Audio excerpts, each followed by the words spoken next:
ಈಗ 12 ಜನ ಶಿಷ್ಯರನ್ನ ದೇವ್ರು ಯಾಕೆ ಆರಿಸ್ಕೊಂಡ?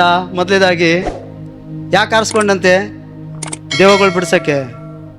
ಫಸ್ಟ್ ಅರ್ಥ ಮಾಡ್ಕೊಳ್ಳಿ, ಶಿಷ್ಯಂದಿರನ್ನ ದೇವ್ರು ಆರಿಸ್ಕೊಂಡಿದ್ದು ಫಸ್ಟು ಆತನ ಸಂಗಡ ಇರಕ್ಕೆ. ಅಲ್ಲೆಲ್ಲೂಯ್ಯ, ಹೌದಲ್ವಾ? ಅಲ್ವಾ ಕೇಳಿದೆ? 12 ಜನರು ಶಿಷ್ಯಂದಿರನ್ನ ದೇವ್ರು ಯಾಕೆ ಆರಿಸ್ಕೊಂಡಂತೆ? ಮೊದಲೇದಾಗಿ ಆತನ ಜೊತೆ ಚೆನ್ನಾಗಿರೋದಕ್ಕೆ. ಯಾವಾಗ ದೇವ್ರ ಜೊತೆ ಇರುವುದಕ್ಕಾಗಿ ಆರಿಸ್ಕೊಂಡೋ, ಎರಡನೇದಾಗಿ ಅವ್ರಿಗೆ ಏನು ಮಾಡ್ತಿದ್ದಾನೆ ದೇವರು? ದೆವ್ವಗಳ ಮೇಲೆ ಅಧಿಕಾರ ಕೊಡ್ತಿದ್ದಾನೆ. ಸ್ತೋತ್ರ ಸ್ತೋತ್ರ, ಹಲ್ಲೆಲೂಯ.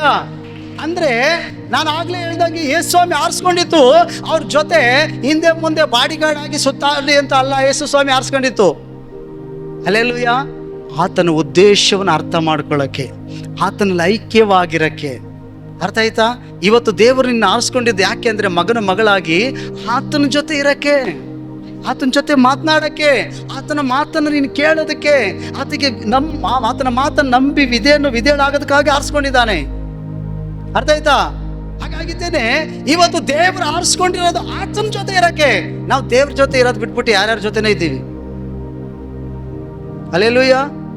ಫ್ರೆಂಡ್ಶಿಪ್ ಜೊತೆ ಇದ್ದೀವಿ, ಮನುಷ್ಯರ ಜೊತೆ ಇದ್ದೀವಿ, ಪ್ರಾಣಿಗಳ ಜೊತೆ ಇದ್ದೀವಿ, ಜಗಳ ಮಾಡೋರ ಜೊತೆ ಇದ್ದೀವಿ, ಕಿತ್ತಾಡೋರ ಜೊತೆ ಇದ್ದೀವಿ, ಕೆಟ್ಟ ಕೊಳಕ ಬೈಯೋರ ಜೊತೆ ಇದ್ದೀವಿ, ಪಾಪ ಮಾಡೋರ ಜೊತೆ ಇದ್ದೀವಿ.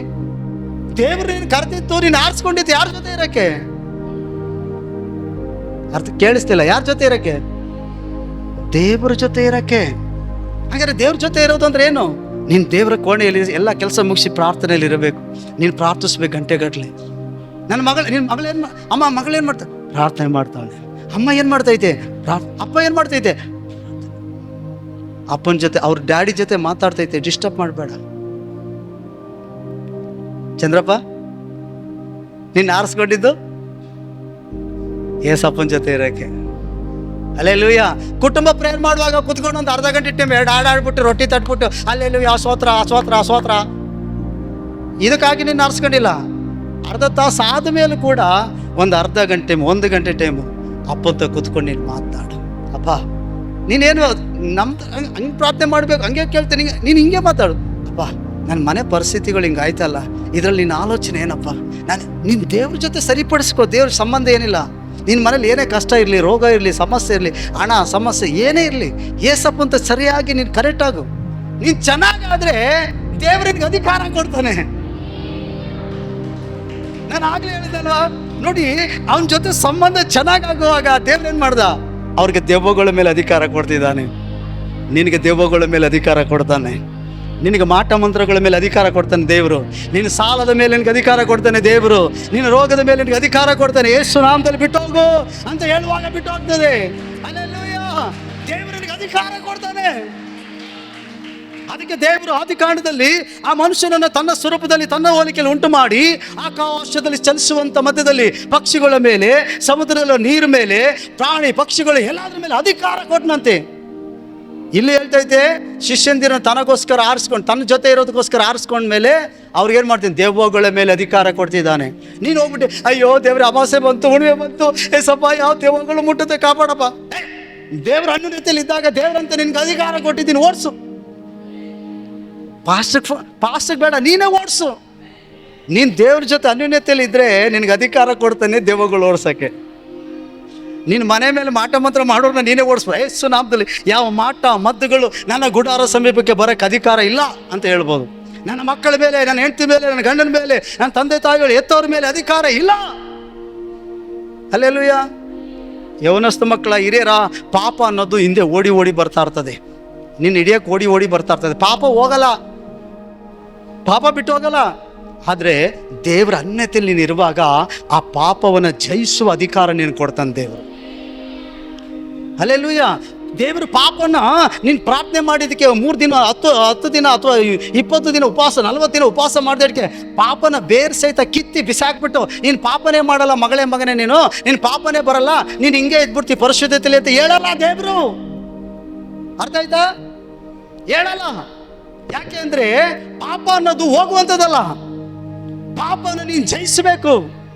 ಪಾಪನ ದೇವರು ಪ್ರಾರ್ಥನೆ ಮಾಡ್ತಿರ್ಕೆ ಅಲ್ಲ, ಪಾಸ್ಟರ್ ಕೈಲಿ ಪ್ರೇಯರ್ ಮಾಡಿಸಿರ್ಕೆ ಪಾಪನ ದೇವ್ರು ಕಿತ್ತಾಕ್ಬಿಡಲ್ಲ. ಆದರೆ ಪಾಪದ ಮೇಲೆ ನಿನಗೆ ಅಧಿಕಾರ ಕೊಡ್ತಾನೆ ದೇವರು. ಯಾವಾಗ ನೀನು ದೇವರ ಅನ್ಯೋನ್ಯತೆಯಲ್ಲಿ ಇದ್ದಾಗ ನೀನು ಆ ಪಾಪವನ್ನು ಜಯಿಸ್ಬೋದು. ನೀನು ಬೆನ್ನೆತ್ತು ಬರ್ತಿರುವಂಥ ಕಣ್ಣಿನ ಆಸೆ, ಶರೀರದ ಆಸೆಗಳಾಗಿರ್ಬೋದು, ಪಾಪದ ಕ್ರಿಯೆಗಳಾಗಿರ್ಬೋದು, ಸಿನಿಮಾ ಮೊಬೈಲ್ ನೋಡುವಂಥ ಆಸೆಗಳಾಗಿರ್ಬೋದು, ಪ್ರಾರ್ಥನೆ ಮಾಡೋಕ್ಕಾಗದೇ ಇರುವಂಥ ಆಸೆಗಳಾಗಿರ್ಬೋದು, ಅವನ್ನೆಲ್ಲ ಜಯಿಸುವುದಕ್ಕೆ ದೇವರು ನಿನಗೆ ಅಧಿಕಾರ ಕೊಡ್ತಾನೆ. ಅರ್ಥ ಆಯ್ತಾ?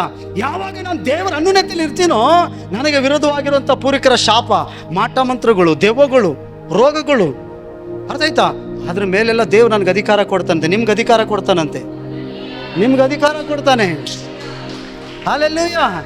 ನೀನು ಯಾವಾಗ ದೇವರ ಅನ್ಯೋನ್ಯತೆಯಲ್ಲಿ ಹೋಗಿ ಪ್ರಾರ್ಥನೆ ಮಾಡೋ ಮಗಳಾಗ್ತೀಯೋ, ಯಾವಾಗ ಆತನ ಜೊತೆಲಿ ನಡೀತೀಯೋ, ಆತನಿಗೆ ಇಷ್ಟ ಇಲ್ಲದನ್ನು ಬಿಟ್ಬಿಡ್ತೀಯೋ, ಯಾವಾಗ ಆತನ ವಾಕ್ಯನ ಓದಿ ಧ್ಯಾನಿಸಿ ಆತನ ಸ್ವಭಾವಗಳು ನೀನು ಅರ್ಥ ಮಾಡ್ಕೊಳ್ತಾ ಗಂಟೆ ಆತನ ಸಮ್ಮುಖದಲ್ಲಿ ನೀನು ಕುತ್ಕೊಂಡು ಆತನ ಜೊತೆ ಸಮಯ ಕಳೀತೀಯೋ, ಆವಾಗ ದೇವ್ರು ಹೇಳ್ತಾನೆ ನಿನಗೆ ಅಧಿಕಾರ ಕೊಟ್ಟಿದ್ದೀನಿ ನೋಡು.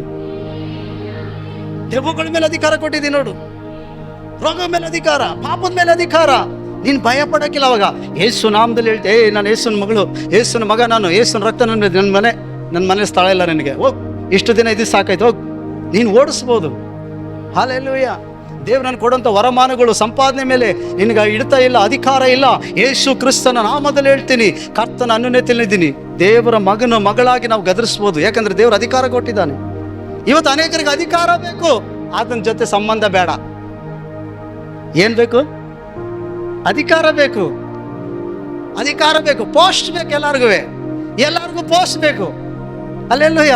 ಯೇಸ್ವಾಮಿ ಶಿಷ್ಯಂದಿರು ಏನ್ ಮಾಡಿದ್ರು? ಯೇಸ್ವಾಮಿ ಶಿಷ್ಯಂದಿರಲ್ಲಿ ಒಬ್ಬ ತಾಯಿ ಬಂದ್ಲು, ಜೆಬೆದಾಯನ ಹೆಂಡತಿ. ಇಬ್ರು ಮಕ್ಕಳನ್ನ ಕೈಲಿ ಹಿಡ್ಕೊಂಡು ಬಂದ್ಬಿಟ್ಟು ಹೇಳಲು, ಸ್ವಾಮಿ ನಿನ್ನ ರಾಜ್ಯವನ್ನು ಪಡೆದವನಾಗಿ ಬರುವಾಗ ಈ ಮಗನನ್ನ ಬಲಗಡೆ, ಈ ಮಗನನ್ನ ಎಡಗಡೆ ಕುಂಡಿಸ್ಕೋಬೇಕು. ನಾನು ಇಬ್ರು ಮಕ್ಕಳನ್ನ ಎಡಗಡೆ ಸ್ಥಾನಮಾನ ಇಷ್ಟಪಡ್ತಾರೆ ಇವತ್ತು. ಅಲ್ಲೆಲ್ಲೂಯ್ಯ. ಕೆಲವ್ರಿಗೆ ಅಧಿಕಾರ ಬೇಕು, ಕೆಲವರಿಗೆ ಹೊಗಳಿಕೆ ಬೇಕು, ಕೆಲವರಿಗೆ ತೋರಿಸ್ಕೊಳ್ಳೋದು ಬೇಕು, ಕೆಲವ್ರಿಗೆ ಎಲ್ಲರ ಮುಂದೆ ಚೆನ್ನಾಗಿ ಕಾಣಬೇಕು. ಅಲ್ಲೇ ಇದು ಮಾತ್ರ ಬೇಕು, ದೇವರ ಅನ್ಯೋನ್ಯತೆ ಮಾತ್ರ ಬೇಡ. ಆದರೆ ದೇವರು ಹೇಳೋದು ಏನು ಗೊತ್ತಾ? ನೀನು ಯಾವಾಗ ಆತನ ಜೊತೆ ಇರ್ತೀಯೋ ದೇವರು ಅವಾಗ ಅಧಿಕಾರ ಕೊಡೋದು. ದೇವ್ರ ಜೊತೆ ಚೆನ್ನಾಗಿಲ್ದಿದ್ದವ್ರು ಅಧಿಕಾರ ಕೊಡಲ್ಲ. ಅವ್ರು ಏನು ಹೇಳೋದು ದೇವನು ಬಿಟ್ಟು ಹೋಗಿಲ್ಲ, ಅವ್ರಲ್ಲಿರೋಂಥ ಕೆಟ್ಟ ರೋಗನೂ ಸ್ವಭಾವನೂ ಬಿಟ್ಟು ಹೋಗಲ್ಲ.